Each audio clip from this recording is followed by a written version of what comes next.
जिन लोगों ने आज पार्लियामेंट में मेरे बोलने का अधिकार मुझसे छीन लिया, मुझे खामोश कर दिया, मैं उन्हें भी कुछ कहना चाहता हूं। मेरी खामोशी को मेरी हार मत समझ लेना। मेरी खामोशी को मेरी हार मत समझ लेना।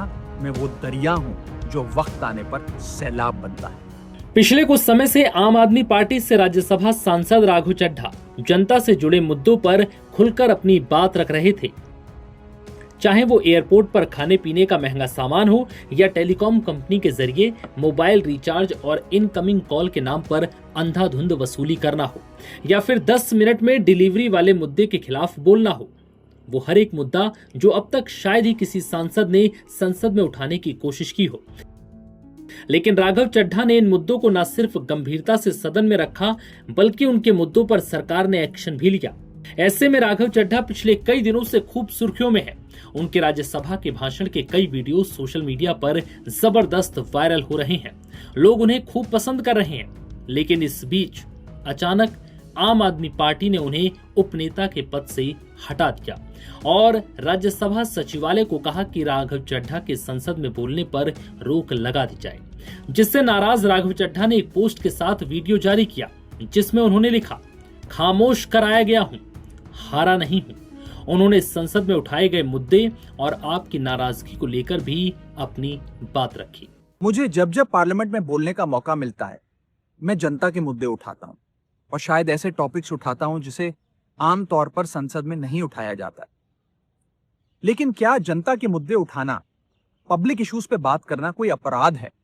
क्या मैंने कोई गुनाह कर दिया, कोई गलती कर दी? Have I done something wrong? ये सवाल आज मैं इसलिए पूछ रहा हूं क्योंकि आम आदमी पार्टी ने राज्यसभा सेक्रेटेरिएट को यह कहा है कि राघव चड्ढा के पार्लियामेंट में बोलने पर रोक लगा दी जाए। जी हां, आम आदमी पार्टी ने पार्लियामेंट को यह सूचित किया है कि राघव चड्ढा को पार्लियामेंट में बोलने का मौका ना दिया जाए। अब भला कोई मेरे बोलने पर रोक क्यों लगाना चाहेगा? मैं तो जब बात करता हूं देश के आम आदमी की बात करता हूं। एयरपोर्ट पर मिल रहे महंगे खाने की बात रखी, जोमैटो ब्लिंकिट के डिलीवरी राइडर्स की प्रॉब्लम रखी, खाने में मिलावट का मुद्दा उठाया, टोल प्लाजा लूट से लेकर बैंक चार्जेस लूट की बात करी, यहां तक कि मिडिल क्लास पे टैक्स के बोझ से लेकर कंटेंट क्रिएटर्स पर स्ट्राइक क्यों करी जाती है, टेलीकॉम कंपनियां कैसे 12 महीने में 13 बार हमसे रिचार्ज कराती हैं, डेटा रोल ओवर नहीं देती हैं, रिचार्ज खत्म होने के बाद इनकमिंग रोक देती है, तमाम इश्यूज मैंने सदन में उठाए। और ये मुद्दे उठाने के बाद देश के आम आदमी का तो फायदा हुआ, लेकिन इससे आम आदमी पार्टी का क्या नुकसान हुआ? भला कोई मुझे बोलने से क्यों रोकना चाहेगा? कोई मेरी आवाज को क्यों बंद करना चाहेगा? खैर, आप लोग मुझे अनलिमिटेड प्यार देते हैं। मैं जब जब आपके मुद्दे उठाता हूं, आप मुझे सपोर्ट करते हैं, मुझे शाबाशी देते हैं, मेरा हौसला बढ़ाते हैं। मैं आपको कहना चाहता हूं थैंक यू।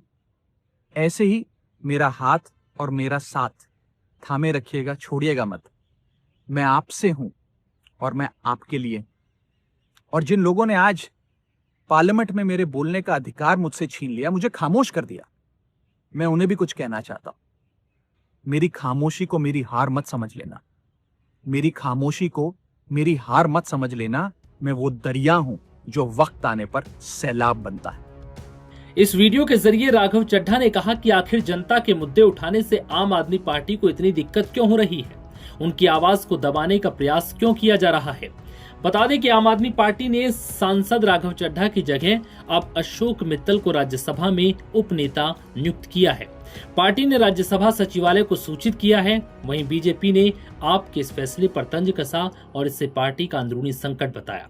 दिल्ली भाजपा के प्रदेश अध्यक्ष वीरेंद्र सचदेवा ने इस फैसले को पार्टी के नेतृत्व की कमजोरी का संकेत बताया। उन्होंने केजरीवाल पर निशाना साधते हुए कहा कि वो एक कमजोर नेता है, जिनमें ना तो विपक्ष का सामना करने का साहस है और ना ही अपनी पार्टी के भीतर उठ रहे असंतोष से निपटने की क्षमता। नवभारत टाइम्स की रिपोर्ट में इतना ही।